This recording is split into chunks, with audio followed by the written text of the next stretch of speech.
राधे राधे दोस्तों, नमस्ते। कैसे हैं आप सभी? उम्मीद करते हैं आप सभी एकदम बढ़िया होंगे, मज़े में होंगे और खुश होंगे और आप सभी की हर एक मनोकामना पूर्ण हो।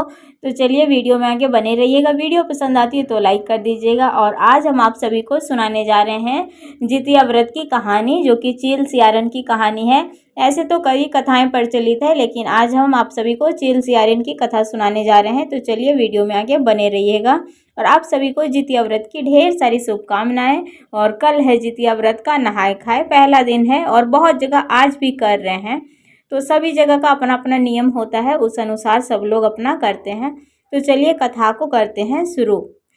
तो चीलों सियारों की कहानी कुछ इस प्रकार है। वन में सेमर पेड़ पर एक चील रहती थी। पास के ही झाड़ी में एक सियारन भी रहती थी। दोनों में खूब पड़ती, दोनों में बहुत ही घनिष्ठ मित्रता थी। चीलों जो भी कुछ खाने को लेकर आती, उसमें से सियारिन के लिए जरूर बचा कर रखती। सियारिन भी कुछ ऐसा ही करती, चीलों का ऐसा ही ध्यान रखती थी। वह भी जो कुछ खाने को लाती, सियारन के लिए बचा के रखती थी।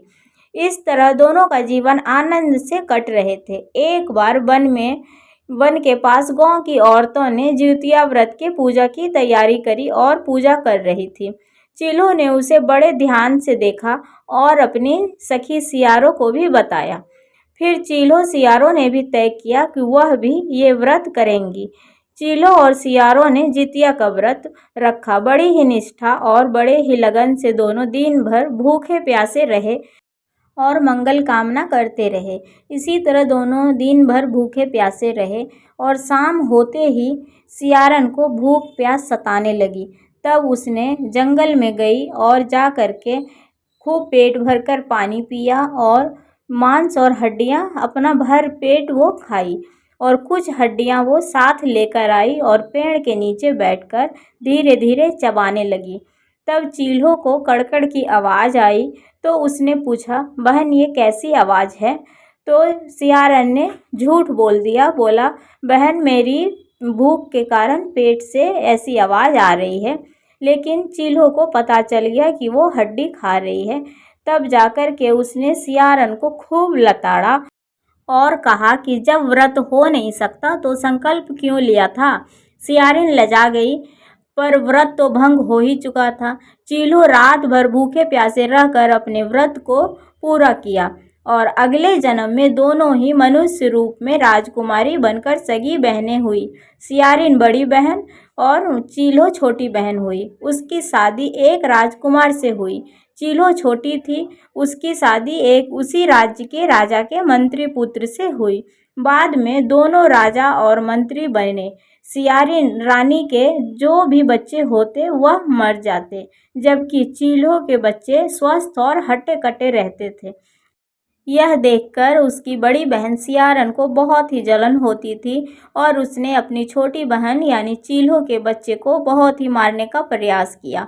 कई बार उसने उसके बच्चे को मारने की कोशिश की। उसके बच्चे को सिर कटवा करके मिठाई के डब्बे में बंद करवा के भिजवा देती, लेकिन वो मिठाई का डब्बा अंदर से उसमें मिठाई भर जाता और उसके बच्चे ज्यों के त्यों जीवित रहते। इसी तरह उसने उसके पति को भी मारने की कोशिश की। बहुत बार उसका प्रयास असफल रहा।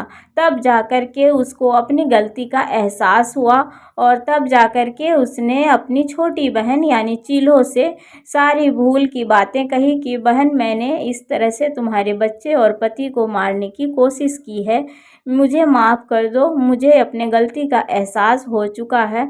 तब जाकर के चील्हो बड़ी ही दयावान थी, उसने उसे कुछ नहीं कहा और माफ़ कर दिया। बोली, बहन तुम्हें किसी बात की अफसोस करने की कोई ज़रूरत नहीं और तुम इस तरह से जीवित पुत्रिका का व्रत करो। फिर दोनों ही बहनें बहुत ही निष्ठा और प्रेम भाव से जीवित पुत्रिका का व्रत किया, सारे विधि विधान से। तब सियारन के भी बच्चे हुए और बहुत ही अच्छे हष्ट पुष्ट और जीवित वाहन भगवान की कृपा से उनकी सभी मनोकामनाएं भी पूर्ण हुई। इसी तरह से भगवान जीवित वाहन भगवान का पूजा किया जाता है और चीलों सियारों की कथा बहुत ही प्रचलित है और सुननी चाहिए जितिया व्रत में, और जीवित वाहन भगवान की भी कथा सुननी चाहिए। और भी 2-3 कथा है तो आप सभी को अगले वीडियो में सुनाएंगे। हमारी ये चीलों सियारों की कथा आप सभी को कैसी लगी तो आप सभी कमेंट में ज़रूर बताइएगा और जितिया के दौरान ये कथा हमें अवश्य सुनना चाहिए। तो आप सभी सुनिए। सुनिएगा। और कथा अच्छी लगी हो तो वीडियो को आप लोग प्लीज़ लाइक कर दीजिएगा। चैनल पर जो भी नए आते हैं तो सब्सक्राइब कर लीजिएगा। मिलते हैं फिर से आप लोगों से कल एक अगले कथा में, अगले वीडियो में। तब तक के लिए बाय बाय, राधे राधे।